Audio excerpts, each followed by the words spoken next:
Hey traders, Jason here from Levitt Brothers. Let's talk about the R word, recession. It's kind of like a swear word nowadays, and I'm not sure why. For some reason, everyone is hung up on predicting whether we will or will not have a recession later this year, as if it's some big event on the horizon. Maybe it's the politicians who are using the prospects of a recession to either boost their side of the aisle or put the other side down. Or maybe it's the news channels. Bad news sells, so they need to incessantly talk about it just to get everyone's anxiety levels up. In any case, it's talked about like some sort of plague that's going to wipe out half the population if it's let loose, and I'm not sure why, because recessions aren't really a big deal.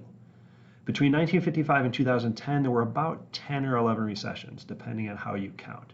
The economy contracts, some dead weight is cut, some people lose their jobs. It sucks, I know, and we emerge 6 or 9 or 12 months later stronger than we were when we enter the recession, and life goes on.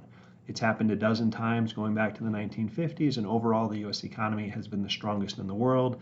The stock market is up thousands of percent, and the wealth generated and prosperity of the country is unmatched. A little short-term weakness to cut the dead weight and set the stage for the following economic expansion? What's wrong with that?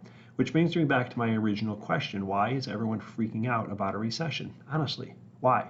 What's the big freaking deal? It's not a disease that's going to cause permanent damage. It's a little short-term weakness that sets the stage for a big economic expansion afterwards.